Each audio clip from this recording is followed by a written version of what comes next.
Hari kita ngobrol lagi bersama Dokter Gia, seorang dokter IGD dan HD. Terima kasih udah mampir ke sini lagi. Bang Radit, Setelah ketemu huru-hara. lagi. Setelah huru-hara. Setelah huru-hara. Masya Allah, luar biasa.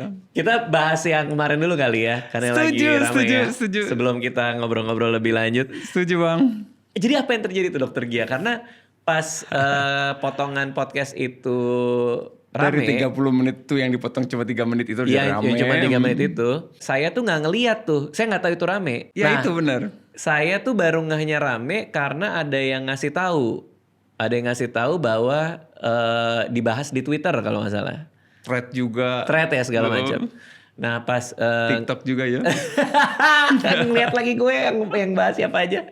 Terus begitu ditinggal kan lagi sibuk juga tuh. Iya. Itu tinggal rame-rame pada minta maaf. Jadi awalnya heboh, terus kayak maaf ya maaf. Lah ini gimana sih ceritanya? Abis itu saya lanjut kerja lagi tuh. Gitu ya. Nah itu gimana tuh sebenarnya ada apa sih? Iya sebenarnya gini Bang. Aduh waktu juga minta maaf buat teman-teman sejawat. Karena kemarin waktunya emang sebentar sekali. Jadi udah pasti secara kronologis siap akan banyak pertanyaan. Oke. Jadi sebenarnya pesan utama saya itu buat para Gen Z itu nggak perlu khawatir karena kan ada yang jadi takut hamil gitu. Bukan itu poinnya. Justru teman-teman kita tuh bersyukur tinggal di Indonesia karena kita memiliki dokter-dokter obgyn yang salah satu terbaik di dunia ini Bang. Karena jam terbangnya luar biasa. Nggak banyak loh Bang negara yang jumlah kelahiran dan kehamilan itu 4-5 juta setahun. Jumlah dokter obgyn cuma 5 ribuan. Bayangin berarti jam terbangnya Bang. Iya, Udah bener, gitu dokter obgyn itu dokter yang terbiasa bertanggung jawab kepada 2 nyawa sekaligus, ibu dan janin. Ya, gitu. Iya. Jadi buat teman-teman Gen Z, jangan ragu untuk periksakan kehamilanmu ke dokter-dokter obgyn terdekat pilihanmu gitu. Goalsnya itu sebenarnya. Jangan malah jadi takut. Bukan. Kan inti ceritanya juga bukan soal nakutin orang. Bukan, justru karena salah penanganan. Jadi gitu. Kalau bener mah periksa kehamilannya benar, kelahirannya benar, itu kamu akan memiliki kehamilan yang tenang gitu. Pulang happy bawa bayi gitu. Benar. Dan memang kalau lihat di negara-negara lain tingkat kelahiran paling tinggi kan juga nggak banyak ya karena negara Eropa, kecil. Jepang itu kan pada turun semua kan birth rate-nya. Siap. Kita udah lewat itu tuh persoalan huru-hara itu udah lewat. Saya mau bahas soal ini nih, cerita dari Dokter Gia karena ada yang menarik nih. Seorang pasien datang ke IGD muntah-muntah. Terus apa nih? Kok jadi cacing nih? Gimana ceritanya? Enggak, itu harusnya di terakhir itu. Jadi kalau kita pikirin ya Bang, mulut kita nelen makanan ke lambung, habis lambung ke usus kecil, usus besar, terus anus. Berarti sebenarnya tengah kita itu kan bolong. Kita tuh sebenarnya donat yang panjang kan Bang Radit. Jadi kalau kita masukin apapun ke mulut, pilihannya cuma 2, keserap ke pembuluh darah atau kebuang lewat pup. Udah gak ada opsi lain. Nah kalau ada pasien muntah-muntah apapun yang dia masukin keluar lagi dan gak bisa pup dan kentut, berarti kan ada yang nyumbat di situ kan Bang. Either ususnya berbelit, namanya volvulus atau invaginasi ya, usus makan usus gitu. Atau ada something di situ yang ganjel. Nah pada kasus itu pas dibuka cacing. Kok pas dibuka? Maksudnya pas dibuka dioperasi? Cacing. Cacingnya banyak banget dan itu diambilnya tuh kayak ngambil pakai capit gitu tuh kayak ambil spaghetti Bang. Oh my god, geli banget sumpah. Nanti aku postingnya videonya ya. Video cacing dikeluarin? Aku posting. Itu pas Dokter Gia rame kemarin yang soal rahim copot itu kan rame banget tuh. Terus gue penasaran, cek si Dokter Gia ngepost apa nggak ya? Pas gue post, nah ini testis ya. Testis adalah ini adalah buah zakar, aku bilang gitu. Buah zakar. Ini adalah buah zakar. Buah zakar ini gini. Ya Allah dia malah megang-megang buah zakar. Sama kadaver ya itu ya? Itu kadaver ya? Gitu. Oke. Jadi Bang aku tuh sebenarnya selain yang kasus-kasus IGD itu, kenapa aku ceritain terus tentang kenapa buah zakar atau anatomi tubuh manusia secara in general gitu Bang. Karena aku tuh punya visi misi. Visi misi hidup aku itu Bang, ingin mencegah 1 juta orang Indonesia terkena serangan jantung dan stroke. Jadi apapun yang aku posting, buku apapun yang aku tulis itu sebenarnya muaranya ke situ gitu. Karena ya angka serangan jantung sama stroke cukup tinggi dan kalau kena pun sembuh, daya pompa jantungnya berkurang. Stroke walaupun sembuh fase akutnya tetap lumpuh, produktivitas jauh berkurang. Berarti gimana kalau kita cegah aja jangan sampai terjadi gitu. Nah dokter Gia Goalsnya itu kenapa aku terjun ke medsos, nggak cuma di rumah sakit. Tapi dokter Gia ini kan sehari-harinya jaga IGD kan, kepala IGD berarti ya, atau apa tuh di situ ya, kepala IGD. Nah, seberapa banyak yang itu, yang stroke atau jantung di Banyak IGD? tuh one of the kan salah satu penyebab kematian utama di Indonesia adalah serangan jantung dan stroke. Oke. Dan lucunya Bang Radit pasti bingung. Dok, ada gak sih persamaan serangan jantung sama stroke? Bukan itu dua organ yang berbeda. Serangan jantung ke jantung, stroke itu ke otak. Ya. Ternyata ada persamaannya Bang. Masalahnya sama-sama di pembuluh darahnya. Oke. Namanya pembuluh darah arteri. Arteri itu yang dari jantung ke seluruh organ tubuh itu namanya arteri. Dinding dalam pembuluh darah arteri itu Bang lembut banget, namanya endotel. Makanya darah kita bisa ngalir dengan lancarnya. Nah ada faktor-faktor resiko yang bikin dinding pembuluh darah itu rusak Bang. Oke. Jadi kayak wallpaper robek gitu. Nah makanya kolesterol berlebih atau gula darah itu nempel semua di situ jadi sumbatan. Oke. Kalau yang nyumbat di jantung namanya serangan jantung, kalau yang nyumbat di otak namanya stroke gitu. Nah, kalau misalnya dia tersumbat, Ya. itu otomatis serangan jantung atau dia harus robek 100%, dulu? 100%. Kalau 100% sumbat itu serangan jantung Bang. Oke. Nah awalnya dari robek dulu, numpuk. Nah makanya butuh tahunan kan, gak bisa langsung seketika. Dari 0 sampai 80 mungkin butuh tahunan, tapi dari 80 ke 100 bisa tuh Bang. Tiba-tiba 100%. Berarti mendingan kita CT jantung tiap berapa tahun CT dong? scan jantung pernah Bang? Udah pernah? Pakai yang kontras gak? Pakai. Oh iya keren. Itu 3 Bagus. tahun yang lalu. Nol. Bersih. Wih keren. Kita Bang Radit harus jagain itu seumur hidup Bang Radit. 0 itu. Ngulangnya kapan saya? Kayaknya Bang Radit kan sekarang masih 30 kan ya Bang? 40 sih. 5 tahun lagi bisa. Ya masih oke. Nanti kalau 50 tahun bolehlah setahun sekali tuh kalau ada keluhan. Saya udah scan otak juga sih. Aman juga bersih. Keranjang isinya. Oh itu mata ya? Itu mata bukan? Itu jadi otak. Otak keranjang, mata keranjang. Otak keranjang salah. Oke, berarti sering banget. Berarti kita harus jagain apa sih kira-kira yang bisa ngerusak dinding dalam itu kan Bang? Apa aja tuh? Faktor resikonya. Nah salah satu yang terbanyak dan angkanya terus meningkat adalah diabetes. Gula darah yang meningkat. Bang Radit pernah nggak cek gula? Setiap tahun? Itu angkanya berapa? Gula darah puasa ya? Gula darah puasa boleh. Gula darah puasa itu Between 89 sampai 95. Cakep. Karena kan yang normal antara 80 sampai 120 tuh Bang. Oke. Itu ada satuannya miligram per desiliter. Aku ambil tengah-tengah dari 100. 100 mg per dl. Sekarang aku rubah miligram jadi gram, desiliter jadi liter. Artinya dalam 1 liter darah Bang Radit hanya boleh ada gula 1 gram. Bang Radit punya 5 liter darah berarti hanya boleh ada gula 5 gram. Pertanyaannya berapa gram gula yang Bang Radit masukkan setiap harinya? Wah itu kalau dibungkus itu kan udah Banyak. satu porsi tuh bisa 12 gram, ada yang 7. Ada yang 30. Nah kok bisa Bang Radit hajar terus gula gitu, tapi kok gula darah tetap stabil? Itu organ mana Bang yang kerja keras? Pankreas. Betul, Bener ya? Itu organ yang bentuknya mirip daun, letaknya ada di bawah lambung kita. Dia menghasilkan insulin. Oke. Nah insulin dia ngapain? Dia keluar untuk nangkepin gula-gula darah berlebih itu untuk segera keluar dari pembuluh darah. Nah organ tubuh yang ditawarin sama insulin pertama kali adalah otot. Oke. Otot, kamu mau gak gula? Kata otot, enggak aku lagi rebahan, lagi nonton drakor season 6. Panjang juga. Panjang juga season 6. Rajin juga. Iya. Terus dia kasih ke otak. Otak kamu mau gak gula? Kata otak, enggak aku lagi gak mikir. Terus ditaruh di mana dong Bang? Kan harus segera keluar dari pembuluh darah. Iya. Sama insulin ditaruhlah di tempat yang gak ada kuotanya. Yaitu lemak yang di bawah kulit. Jadilah lemak. Makanya insulin disebut fat storing hormone. Hormon yang numpuk-numpukin lemak. Oke. Jadi selama pankreas kita masih cinta sama kita, masih mau kerja keras buat kita gak bakal kena diabetes. Kita hanya akan menggemuk. Nah kok bisa jadi diabetes? Masalahnya kita gak tahu kapan pankreas nyerah. Oh. Kata pankreas, kamu gak sayang sama aku juga gak sayang sama kamu. Akhirnya dia bikin insulinnya ngaco-ngaco, bentuknya juga aneh-aneh. Sel juga resisten sama insulin kebanyakan. Akhirnya gula darahnya naik Bang. Karena Gitu. insulin yang diproduksi udah nggak mencukupi. Akhirnya harus suntik-suntik dari luar. I see. Itu yang mahal kan, pen-pen insulin itu. Kenapa kalau kita masuk IGD yang ditanyain tuh ada diabetes apa enggak, itu sering banget ditanya. Betul, makanya aku selalu sering bahas tentang ini juga. Karena once itu hit ya di atas 200 mg itu kan diagnosisnya masuk tuh diabetes. Itu akan jadi induk dari berbagai macam komplikasi. Makanya mother of diseases itu. Wow.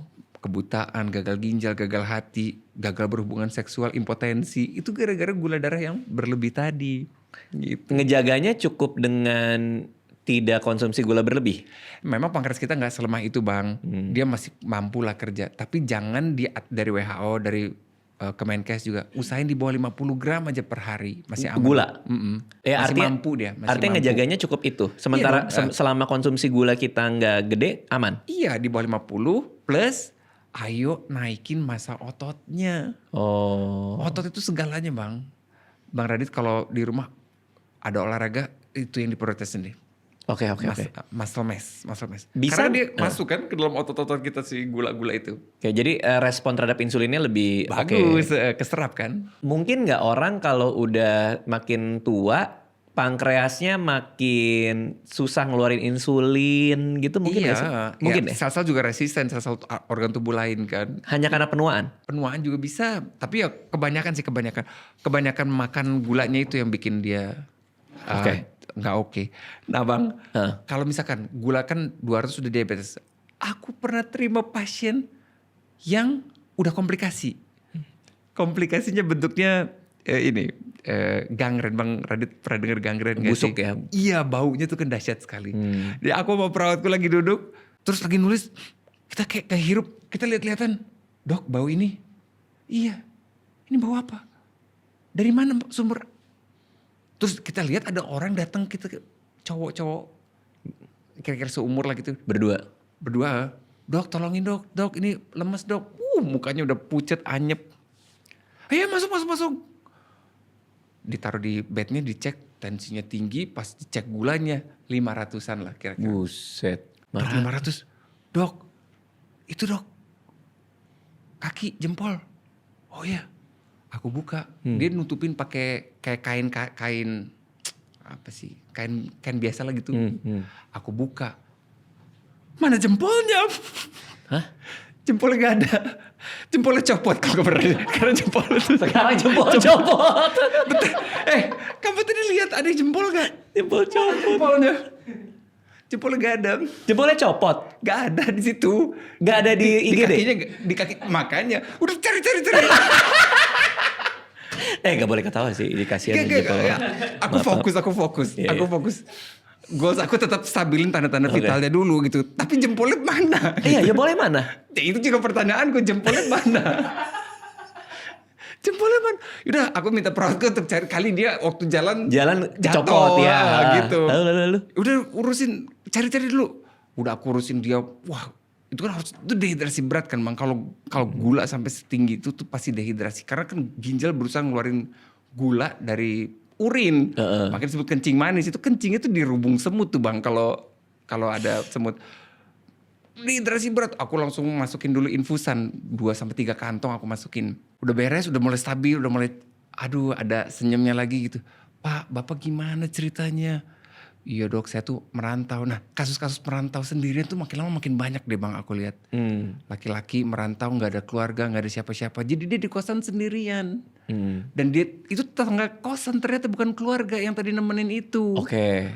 Dia kecium bau juga, dia samperin, diketok-ketok. Pak, Bapak kenapa? Aku lemes banget, dibawa. Dan dia baru tahu gulanya segitu. Setelah dia luka dan lain-lain, dia kayak urus diri sendiri. Aduh, nggak gimana ya mungkin susah kali ya, gimana. Gak ada yang ngingetin juga kali, gak ada gitu. yang ngecekin, gak ada yang minta dia ke dokter. Iya. Begitu datang ke IGD, ini IGD dong pasti. Jempolnya udah gak ada, jempol kaki. Iya, emang si telapak juga menghitam kan. Oke, pas tanya ke dia, berarti udah copot ini masih misteri jempol. Misteri. Gimana jempol itu ternyata? Pada prinsipnya udah kamu dirawat dulu ya, karena kenapa sih bisa copot? Karena misalkan dia luka tuh bang yang gula darah tinggi itu. Gula itu kan makanannya bakteri. Makanannya bakteri itu bukan lemper, bukan makanan itu kan gula kan. Jadi dia punya energi buat membelah diri. 1 jadi 2, 2 jadi 4, 4 jadi grogotin semua sel-sel di kakinya itu. Jadilah teramputasi, gangren dengan bau kayak gitu. Jadi kayak membusuk.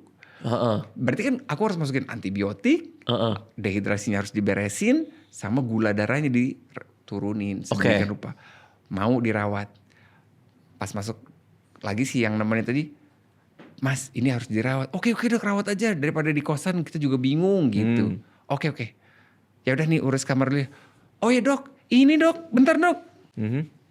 Ini tadi jempolnya ada di kosan. Di dalam kantong kresek yang 2 kiloan itu loh bang. Jadi copotnya di kosan ternyata. Diambil sama si teman kosannya itu, dimasukin. Dokter butuh gak dok? Iya butuh sih tapi. Ya butuh sih. Butuh sih. Iya, ternyata gak bisa dipasang juga. Gak mungkin bisa dipasang jadi paling ya di debris deman kita sudah debris demang itu dibersihin jaringan-jaringan yang udah matinya itu. Jadi gak bisa disatuin lagi, ternyata udah ini bang. Oke, berarti diabetes tidak terkontrol, ujungnya bisa gangren. Iya itu salah satu komplikasi. Tapi ya bisa juga serangan jantung dan stroke kan. Karena itu mother of disease tadi. Induk dari berbagai macam penyakit. Itu mengerikan banget sih. Diabetes itu. Mengerikan banget sih. Tapi dia tentu gak langsung jempol copot kan. Dia ada pasti menghitam dulu. Dia kan pertama mati rasa dulu. Itu yang bikin dia luka tidak kerasa. Dia tuh mati rasa bang. Makanya jempol copot dimanapun dia gak akan kerasa. Mati rasa. Neuropati kita sebut. Nah, jadi dia ketusuk misalkan. Kan dia gak pakai alas kaki. Kena aja kesenggol berdarah. Bakteri masuk. Grogotin gitu. Begitu. Berarti penanganannya apa? Diamputasi kah? Dibersihin jaringan matinya. Terus ya tadi kasih antibiotik. Turunin gulanya. Terus ya stabil lah gitu dehidrasinya. Kalau udah 500 bisa normal nggak? Bisa. Tanpa obat? Enggak harus pakai bantuin obat. Insulin, pakai insulin. Udah karena pankreasnya udah nggak kayak dulu lagi tuh. Kurang. Jadi harus tambahin insulin dari luar. Berarti gitu. kalau kita udah prediabetes, mendingan udah langsung ubah gaya hidup sekalian aja ya? Wajib, itu fondasi pertama adalah perubahan pola makan dan gaya hidup gitu.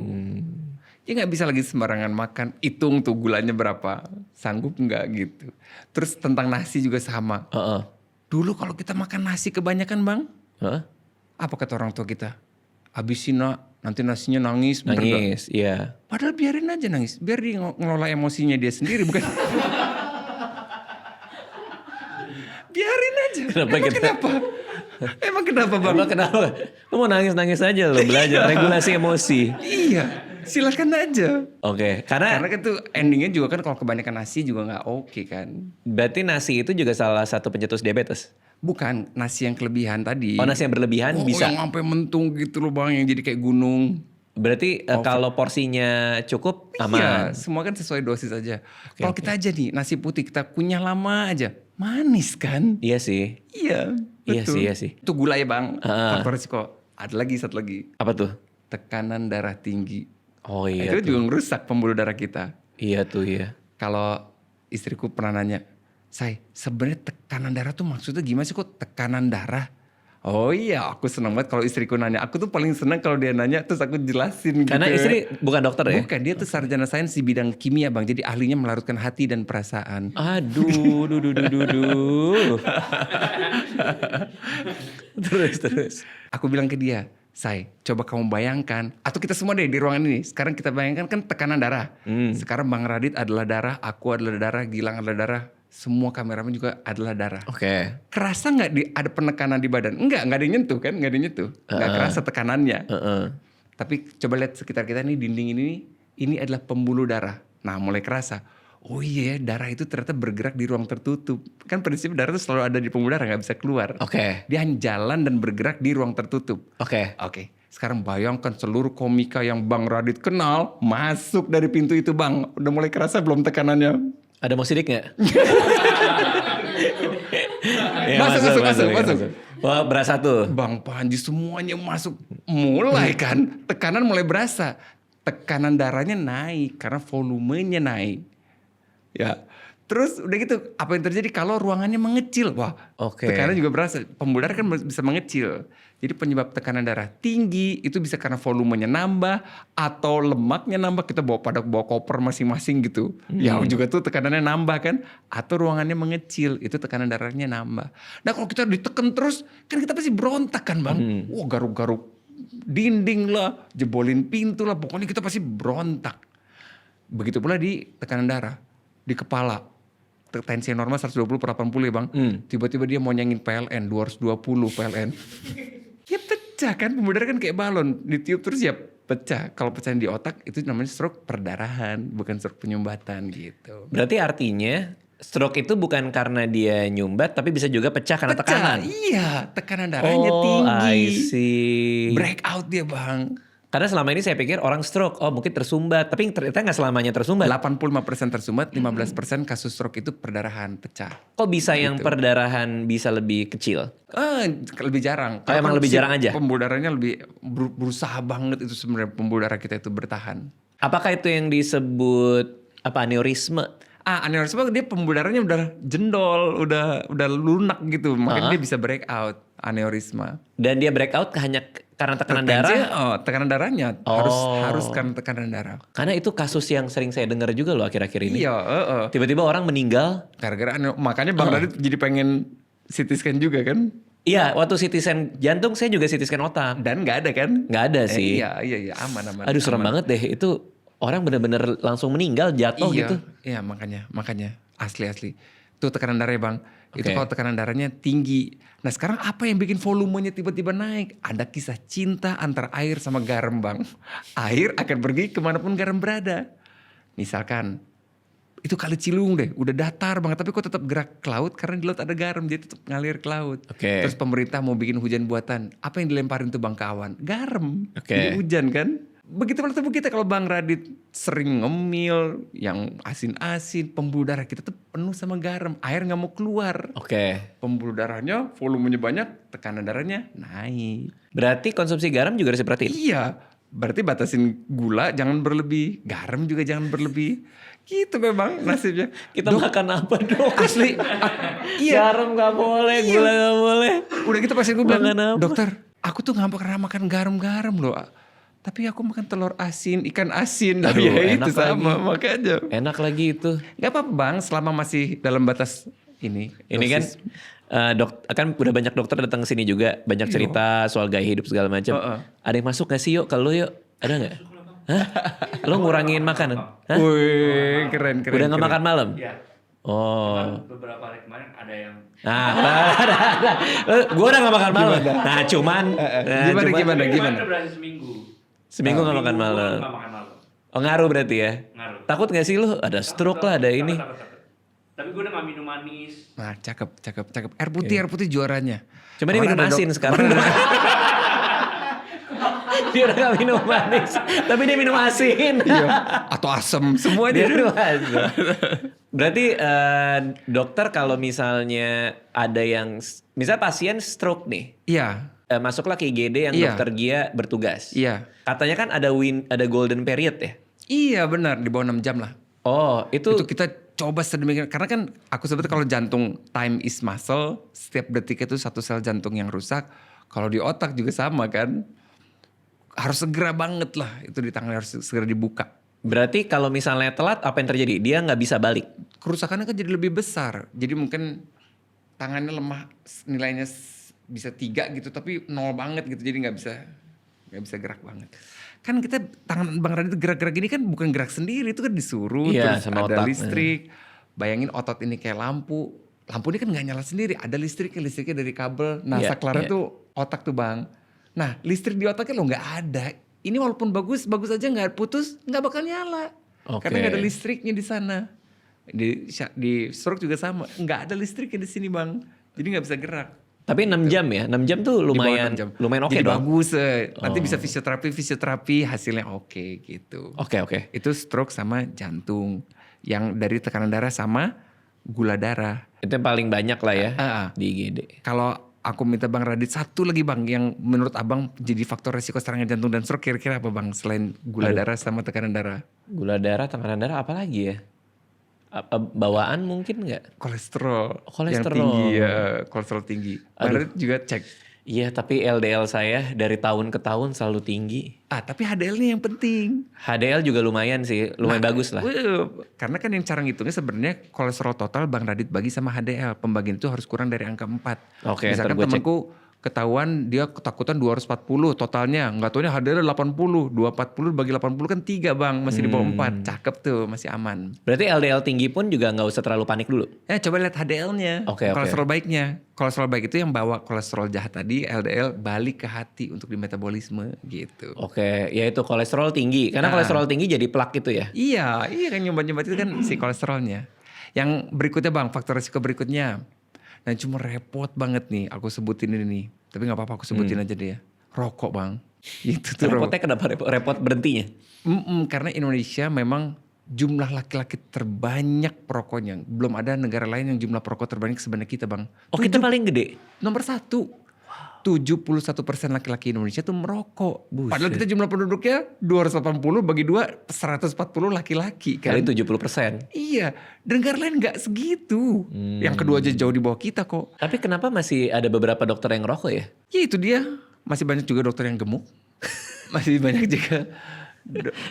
Ya itu kan masalah kebiasaan. Karena gak gampang berhentiin rokok itu bang. Aku udah lihat contoh kasusnya banyak. Jadi kayak candunya tuh kan dahsyat banget ya. Bahkan kata profesor aku, hanya orang jago lah yang bisa berhenti rokok. Karena emang candunya itu loh dahsyat. Dokter Ria gak pernah ngerokok seumur hidup? Belum. Seumur hidup? Seumur hidup. Oh. Belum. Jadi nggak tahu perjuangan mereka. Makanya aku nggak pernah ngecilin, nggak pernah nggak pernah. Karena nggak tahu orang yang udah nyoba usaha berhentinya tuh kayak apa, pasti kan berat banget itu. Faktor resikonya itu bisa lari ke jantung dan stroke berarti rokok itu? Iya, udah gitu bukan dia doang lagi, ke istri sama anaknya juga kan. Karena second hand ya? Iya, perokok pasif kita sebut ya. Oh, kalau vape berarti? Nah vape itu kan uap air bukan asap rokok kan. Itu apa, Cuma better? isinya itu kan kimia yang nikotin. Oh. Jadi nikotinnya mah sama. Nikotin itu lucu ya, itu kayak licik banget dia tuh. Dia nyekek otak, bilang kamu tuh relax aja. Padahal otaknya gak relax, tapi dia kayak maksa otak untuk bikin dia relax gitu. Itu sih mungkin yang bikin susah. Terus ada cerita tentang perempuan muda datang ke IGD dengan napas sesak. Itu apa tuh? Itu juga. Cuma gini, ada lagi yang lebih seru. Kalau di IGD itu bang, ada benda-benda asing yang harus aku keluarin. Oke. Benda asingnya apa aja? Ada yang benda mati, ada yang benda hidup.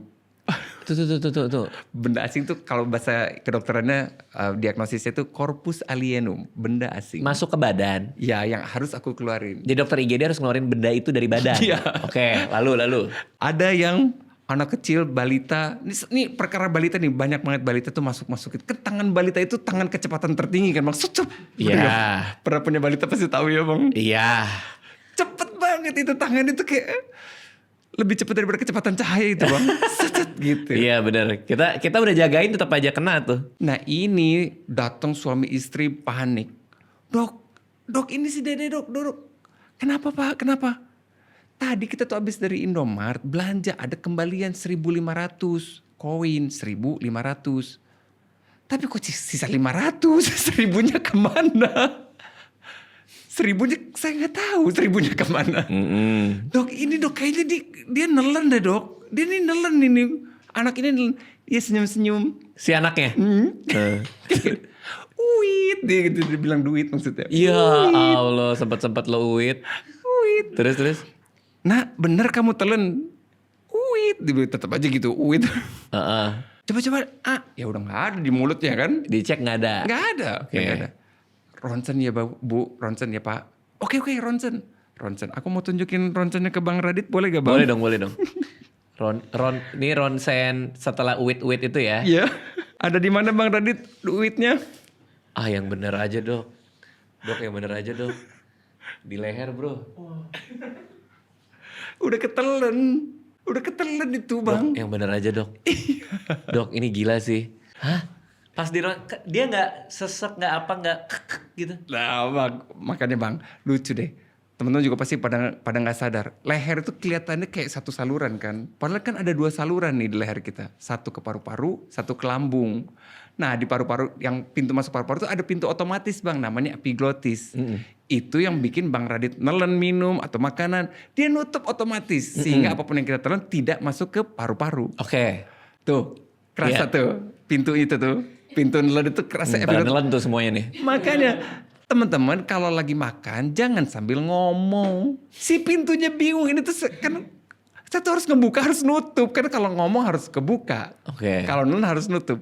Akhirnya pada keselak nasinya keluar lewat hidung biasanya tuh. Oh, keselak tuh gara-gara itu. Iya si pintu otomatisnya bingung. Oke. Dia tuh mau buka atau mau nutup gitu. Oke. Nah untuk anak ini dia nggak ada keselak sama sekali. Karena kan ada refleks batuk harusnya. Dia uit. Masih bisa ngomong nih. Suara masih keluar. Berarti kan bukan di jalur paru-paru. Berarti Oke. dia jalur esofagus. Oke. Aku hafal banget karena aku cinta struktur anatomi. Aku bisa perkirain kira-kira diameter dari esofagus berapa milimeternya itu. Aku searching di Google diameternya uang 1.000 koin itu berapa. Oke. Fix nyangkut ini. Nyangkut karena aku tahu ukuran esofagus berapa, koin ukurannya berapa. Nggak mungkin masuk sampai lambung. Oke. Pasti nyangkut Di di sini. situ. Soalnya nggak muat maksudnya gitu kan? Nggak muat, Oke. nyangkut di situ. Terus bentar itu kan hari Minggu bang, poli lagi tutup kan, poli THT juga lagi tutup, dokter THT juga lagi nggak ada. Kalau aku biarin kasihan juga ya kan. Tiba-tiba perawatku punya ide brilian. Dok, ada alat yang bisa kita masukin dok untuk ngambil itu koin. Apa? Kateter urin dok. Bang Rudi tahu kateter urin gak bang? Tahu. Iya. Selang dimasukin ke itu kan? Iya, itu kan ada balonnya bener gak? Ada nggak tahu sih. Jadi kalau kita masukin, kenapa dia bisa nggak keluar lagi? Karena ada ganjelan balon. Oh. Kita masukin udara cairan ke dalam balon itu. Oke. Nyangkut lah dia, si kateter nggak bisa dikeluarin Aduh, lagi. geli banget gue. Oke. Ide brilian, aku bilang gitu ke perawatku. Ide brilian. Oke. Ide brilian. Bu, kita coba keluarin ya koinnya. Gimana caranya? Bu, bantuin ya. Ibu bantuin pegangin kepalanya, pegangin badannya. Aku nanti mau masukin karet ini ke dalam mulutnya. Dia bantuin telennya, Dek. Bantuin telennya. Udah bang, tiduran. Aku bulen pakai kain gitu dia aja. Nak, bentar ya nak. Ini telennya nak. Ini karet. Anggap aja permen. Yuk telen yuk telen. Wih udah lumayan nih. Udah set masuk. Nah si balon yang ada di sini aku masukin udaranya. Set. Gede tuh. Sut, kira-kira diameter persis sama esofagus. Bro, tarik bro. Tarik.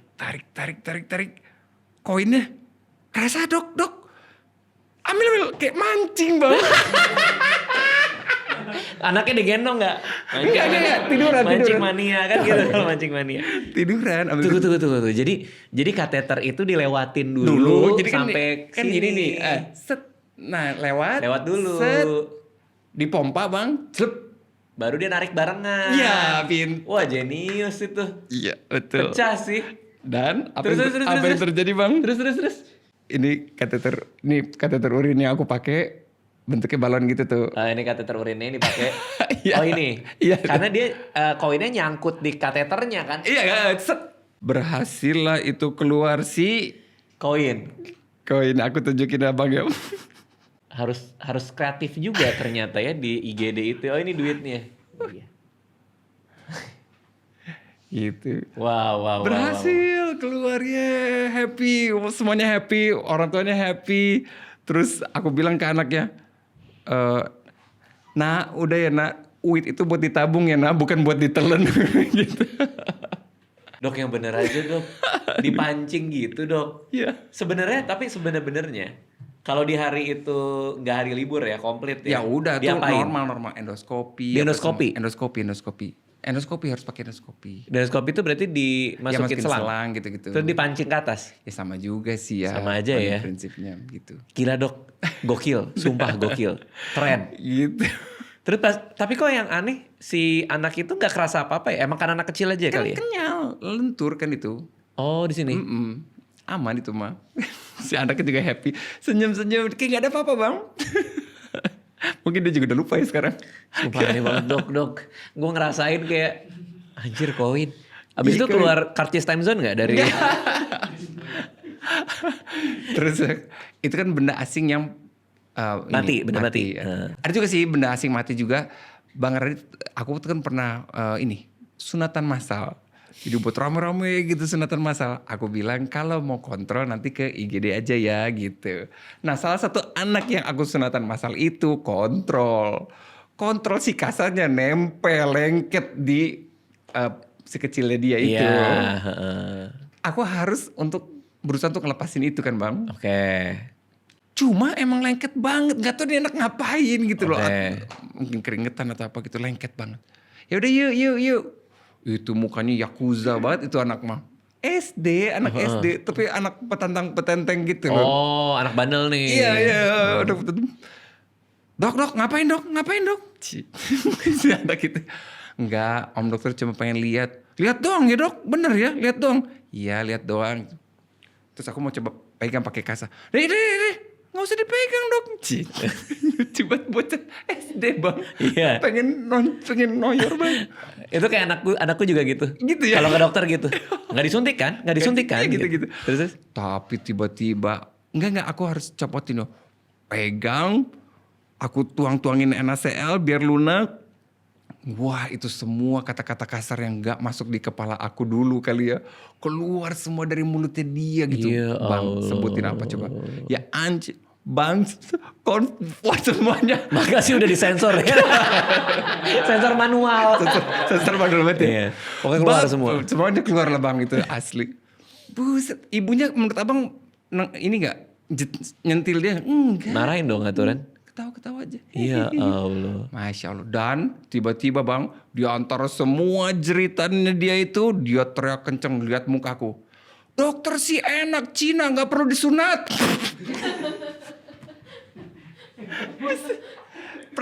Kurang Sunda apa mukaku ini? Tasik. Papa mama Tasik. Kenapa itu keluar dari mulut dia juga? Makanya. Tahu dari mana dia Cina gak perlu sunat coba. Obrolan apa yang terjadi ya? Di antara pertemanannya dia ya? Itu apa sih bang gitu loh. Ya Dia butuh masukan kan. Untuk bisa keluar kan butuh input kan. Berarti inputnya kan dahsyat banget. Tapi emang gak pernah kesel dok kalau kayak gitu? Ketemu pasien yang ngeyel atau apa? Ini sih. Oh lucu. Perawatku kan cowok 2, cewek 1 bang. Dia tuh pengen bantuin aku. Dia ngeliat perawatku yang dia yang pakai kerudung. Ini ngapain si Suka ngapain ini deket-deket? Si Suka. Perawatnya bilang Shizuka. Terus temen perawatku yang rada gendut. Ini juga Giant nih. Ini ngapain nih Giant? Terus. Nggak itu emang bandel aja tuh anak. Ada perawatku yang memang suka cemberut gitu. Datang lagi, nyamperin lagi. Ini juga Suneo.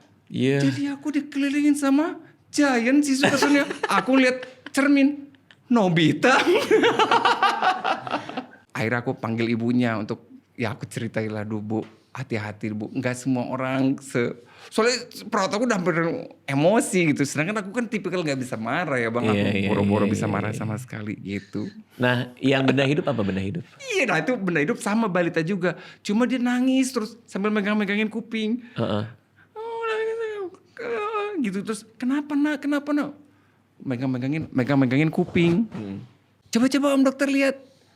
Ambil alat kita sebutnya otoskop ya buat ngeliatin isi dari liang telinga kita bang. Yuk nak lihat dulu nak. Ya bentar. Kaget aku bang. Ada 2 mata ngeliatin aku bang. Apalagi dok? Dok apalagi sih dok? Lalat hijau. Lalat hijau gede banget matanya bang. Jadi dia parkir mundur. Lalat hijau parkir mundur. Masuk ke kuping orang. Set. Jadi aku lihat matanya. Jadi adep-adepan aku tatap-tatapan sama dia Sama bang. lalat hijau. Anjir. Dia gak bisa keluar itu. Ya gimana kan Kayak padet gitu ya. Padet kan. Dia kecil kan telinga anak tuh kan kecil Aduh kan. lucu banget lagi. Aduh lucu banget terus apa yang terjadi?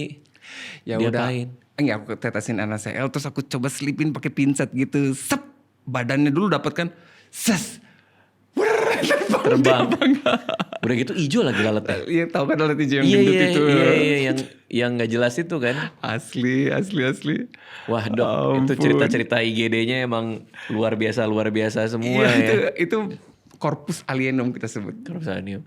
Nah ini dari YouTube member kita ada banyak pertanyaan juga nih. Wih YouTube member boleh nanya ya. Yo, Keren banget. ke dokter Gia. Kita tanyain ya. Izin tanya dokter Gia, dok Ya. pernah nggak malam-malam waktu di IGD tiba-tiba kursi gerak sendiri atau suara cewek nangis dari arah kamar mayat atau fenomena yang nggak masuk akal lainnya, pokoknya kisah horor gitu, pernah nggak? Ya ampun, untungnya sih aku yang nggak pernah ngalamin, untungnya Bang. Jadi Oke. kayaknya lebih horor yang tidak itu deh. Lebih horor yang dilihat mata lalat ya. Aku Nggak ya, nggak lebih pernah punya ya. banyak cerita horor yang mencekam karena nyawa-nyawa tipis gitu Oh. daripada yang horor hantu. Iya iya iya. Ya makhluk gaib kan berarti nggak kelihatan sama Dan mata ya. berarti itu mitos aja ya kalau rumah sakit itu angker. Mungkin. Karena orang nggak tahu kali. Ada yang bilang paling menakutkan itu kamar jenazah. Cuma banyak pasienku sekarang yang bilang, Bang, tahu nggak dok, ada ruangan yang lebih menakutkan di rumah sakit. Apa? Bukan ruang jenazah dok, kasir, kasir rumah sakit. Itu menakutkan banget. Iya ya Pak. Iya juga sih. Iya lagi. Terus dari Rain.B. Dokter Gia mau tanya dong, saya belum menikah. Emang bener ya kalau istri mau melahirkan bakal sepanik itu? Apakah nggak bisa santai aja gitu dok? Nggak bisa santai aja gitu. Batas waktunya berapa menit biasanya sampai bayi keluar sendiri? Takut panik dok, saya pas handle kayak gitu. Dia belum nikah udah mikirin loh istrinya. Coba overthinkingnya. Luar biasa. Ampun. Tapi gimana tuh? Biasanya gimana? Enggak, buat yang nanya tadi, aku mau bilang, kamu berhak atas kehamilan yang tenang. Kehamilan yang tenang itu dijaganya sebelum hamil. Jadi kamu siapin dirimu, tidak anemia, tekanan darahnya normal, gula darahmu normal, baru rencanain kehamilan, terus hamil, terus diperiksa tiap 3 bulan, antenatal care. Maka pas udah bulan ke-9 itu kan udah proses lama. Maka itu tinggal senyum-senyum aja kamu ke rumah sakit. Mungkin perlu sesar atau boleh lahiran normal. Tiba-tiba lahir aja kamu pulang bawa bayi happy gitu. Kalau IGD sendiri lumayan sering juga nggak lahiran di IGD? Iya. Lazim itu? Bang, tentang cerita lahiran. Ada lagi nih ceritanya. Nggak habis-habis ya ceritanya. Iya banyak banget ceritanya. Kan udah lama banget sih ya. Bang, ada 3 ibu-ibu datang ke aku. Tapi ditemenin sama cowok 1. Ini ibu kira-kira umur 18-an lah. Ini kira-kira ya ibunya dia Bang. Ini neneknya dia gitu. Oke. Nggak? Ini lagi hamil 9 bulan. Ini nggak pernah periksain kehamilan kayak tadi itu. Oke. Datang mulus-mulus udah keluar, udah air ketubannya udah pecah. Oke. Blor depan aku lagi Bang, pecah ketubannya itu. Coba-coba sama bidan IGD dulu. Diperiksa, dok pembukaannya lengkap gitu. Oke. Bentar, daftarin dulu gitu. Pak, Bapak daftarin. Pak, maaf saya cuma tukang ini, apa tuh Bang, roda 3 tuh apa sih Bang? Bajai? Bukan, Beca. Aku cuma tukang beca. Maaf ya, aku cuma nganterin, dah pergi aja. Ya cuma 3 ibu ini kan. Yaudah ibu yang daftarin ya. Ya, aku beresin siapin untuk persalinan si anak muda ini. Aduh masih 18. Paha siap pimpin bareng sama bidan yang ini stimulasi puting Bang Radit, tahu nggak ya stimulasi puting. Jadi kayak stimulasi puting itu membantu banget buat bantu elastisitas vagina dan lain-lain. Jadi itu bidan yang urus. Lahir pas ibu 2 tadi dateng, lahir cewek Bang, bayinya perempuan. Oke. Lucu banget. Aduh, aku happy banget lihat bayi itu. Udah yuk. Pas lihat bayinya cewek, 2 ibu beda usia ini jerit. Wow, cewek. Loh, kenapa nangis kejeru? Kita terkutuk. Udah. Bukan ada apa. Ntar aku taruh dulu kan si bayinya. Ada apa? Bentar yuk keluar dulu kan gak enak kan. Kasian nih baru ngelahirin tiba-tiba ngeliat ibu dan neneknya jerit-jerit kayak gitu. Iya. Ibu bentar ada apa? Kita keluarga kayaknya terkutuk dong. Anak saya itu lahir tanpa suami. Gak ada suami. Saya yang lahirin anakku. Saya juga gak punya suami. Saya dilahirin sama ibuku juga tanpa suami. Dan sekarang bayinya perempuan dok. Aku takut itu perempuan itu juga terkutuk dok. Hah? Allahu Akbar Bang. Hah? Aku dalam hati. Bu, bentar Bu. Saya pribadi tidak percaya ada bayi yang terkutuk gitu sama sekali. Enggak dok, kami terkutuk. Aduh, gak bisa kan udah belief sistem orang kan. Aku gak bisa bantah. Oke. Bu, boleh gak aku bantu memutus kutukan itu Bu? Gimana caranya dok? Izinin aku melakukan hal yang belum dilakukan sama ibu dan ibu. Apa itu dok? Izinkan saya mengazankan bayinya. Dia langsung mikir. Oh ya silakan dok. Akhirnya aku azanin itu bang, bayinya. Allahu Akbar, Allahu Akbar. Allah, itu azan terhikmat yang pernah aku lakukan bang, asli. Karena aku percaya ini anak suci gitu. Tapi kok bisa ibunya nggak punya suami I don't know hamil, ya, ibunya lagi coba nggak punya suami gimana hamil? gak dia punya belief system bahwa terkutuk Wah. gitu. Jadi wah, ibunya ngeliat bayinya diazanin, wah langsung cerah banget gitu si ibunya ya. Iya. Pulang dengan happy gitu. Ya aku sih nggak tahu ya bang nasib bayi itu ke depannya gimana. Tapi ya harapan sih enggak lah, jauh lah dari terkutuk. Iya, berarti memang macam-macam ya orang yang datang ke IGD Iya. dengan beraneka ragam. Beraneka ragam Apa sekali. yang di kepala mereka kan juga bisa macam-macam juga kan. Iya makanya. Pernah nggak ada yang menolak pengobatan atau perawatan hanya karena nggak percaya sama obat, nggak percaya sama dokter? Lucu. Dok, datang malam-malam lagi. Dok, saya ingin ketemu dokter paling sakti di sini. Kok cuma ada aku yang di sini? Yang jago cuma aku sendiri. Udah ajak duel apa gimana? Dok, nih. Saya udah pakai ini. Apa ini? Ada aneh-aneh banget bang, bentuknya kayak ada rambut kuda, ada... Kayak jimat gitu. Iya, jibat-jibat gitu. Paket anti santet kata dia bang. Bentar. Kok paket anti santet dibawa ke sini? Terus mau buat apa? Aku nih rasanya lemes nih. Aku kayaknya disantet ini dok. Iya. Bentar, coba lemesnya berapa lama? Aku diagnosis lah dia.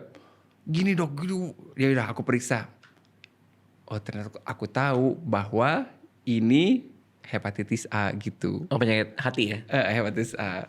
Karena virus, bukan karena santet. Oh, Gitu. pas dijelasin? Untung kamu bukan hepatitis B, itu jauh lebih berat. Tapi ini hepatitis, kamu pasti bisa sembuh. Dan aku akan kasih kamu obat. Itu anti santet sesungguhnya. Nah yang itu buang aja buang. Jadi aku ini percuma dok. Percuma ngapain dibeli. Jadi dia hatinya sakit, perutnya mungkin daerah perut kali ya mual, dia pikir Ada disantet. kuning kan mukanya gitu. Dia pikir disantet. Taunya hepatitis A. Apa cerita lagi? Ayo. Jadi bang, malam-malam aku kedatangan 4 anak laki-laki. Cowok. Mukanya panik semua. Tapi lucunya 4 anak laki ini paniknya tuh berirama gitu. Dok tolongin dok. Terus cowok kedua bilang, ini dok tetanggaku dok. Dok itu lehernya dok. Dok asli dok kita stres dok. Apa sih kalian ini kayak lagi main rapper gitu. Ini dok. Dia 4-4nya narik ke depan. Dia bawa perempuan yang berhoodie gitu. Oke. Ini dok tolongin dok. Nah kamu kenapa? Dia dengak bang cewek berhoodie itu. Hoodie-nya mirip lagi. Hoodie-nya mirip gini bang. Bang coba deh bang Radit tutupin. Terus nunduk. Ini kan? Nah terus bang Radit dengak. Lehernya ikut dengak bang. Lehernya senyum sama aku kebuka. Kenapa gue disamain sama orang lehernya jeroat? Yang bener dok. Dok yang bener aja dok. Dia begini lehernya kebuka. Lehernya senyum sama aku bang. Itu mataku segede piring langsung bang. What? Nah, udah cepetan masuk ke ruang tindakan. Masuk ke ruang tindakan. Ini gimana ceritanya? Dia si 4 ini cerita lagi. Tadi kami lagi mabar dok. Tiba-tiba di jendela ada yang bilang, bang tolongin aku bang. Aduh ketawa lagi. Pas lihat di jendela, ya gitu dok. Ya kami juga ngeliat lehernya gitu. Terus itu kira-kira apa? Dia sendiri dok, dia sendiri. Itu di CCTV kita udah lihat gak ada orang lain. Itu sendiri tuh dok. Tuh cutter. Kata si abang-abang dia ini. berusaha ini. Ya udah daftarin dulu aja gitu. Aku urusin lah. Dan yang keren bang, ketiadaan rasa sakit. Lehernya kebuka gitu kan. Itu adrenalin dahsyat banget ya. Iya, nutupin sakit ya. Lagi keluar banget tuh adrenalin lagi tinggi-tingginya itu. Oke. Terus tiduran. Kamu kenapa nak? Gitu aku. Masih muda soalnya kan. Untungnya pas aku cek ternyata kulit. Jadi nggak sampai otot. Memang kalau diterusin dalamnya dikit beberapa mili lagi itu pembuluh darah. Pasti kena. Berarti itu nganganya karena darah tuh? Bukan darah, kapiler aja. Darah pinggiran dibuka. Vena-vena aja. Si kulitnya jatuh gitu loh. Oh my god. Kebuka. Kamu kenapa nak gitu. Dia diem aja. Dok, aku ini gak punya bapak. Terus ibuku baru aja meninggal. Stroke lagi kan. stroke dok gitu. Dok aku tuh bingung deh dok. Aku lihat sekitar aku tuh pada happy semua, kayaknya pada jago-jago banget mainin perannya. Kalau dunia ini panggung sandiwara, kapan pembagian skripnya sih dok? Kata dia gitu, dia lagi. Tapi keren ya bang, dia habis melakukan itu dia masih bisa mengutarakan isi hatinya gitu. Dia merasa nggak punya peran gitu atau? Iya aku kayak dunia hiruk pikuk gitu kayak aku kayak duduk di pojokan nggak tahu mau ngapain dong. Dan aku pikir dunia itu indah. Ternyata keindahan itu ditutupi sama ibuku. Saat ibuku nggak ada, nyatalah wajah dunia sesungguhnya yang kejam, dingin, keji gitu dia cerita. Terus dia diem. Berarti nunggu aku jawab kan. Nah, percayalah nak, pembagian skrip itu nggak pernah ada. Nggak ada pembagian skrip itu. Kita yang nulis skrip kita sendiri, bener gak bang? Bener. Kita yang nulis skrip kita sendiri.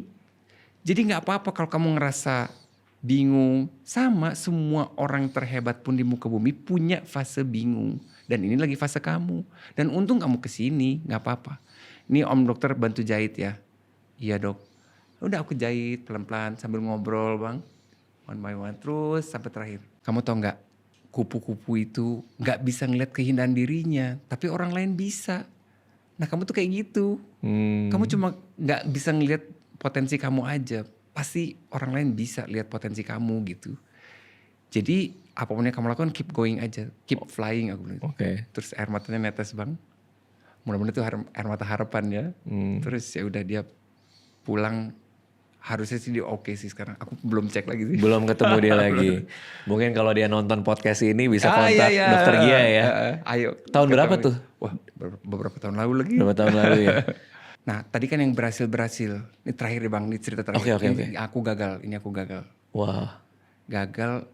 Suami istri datang si ibunya ini kurus banget bang. Udah celong banget gini. Aku tahu dia waktu versi gemuknya. Jadi aku masih hafal. Ibu apa kabar?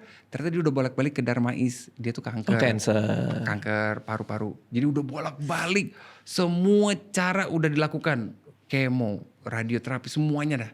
Tapi dia datang ke aku tuh hanya karena kesakitan banget gitu. Sakit banget. Masih ada gelang ungu. Gelang ungu tuh gelang DNR. Do not resuscitate gitu.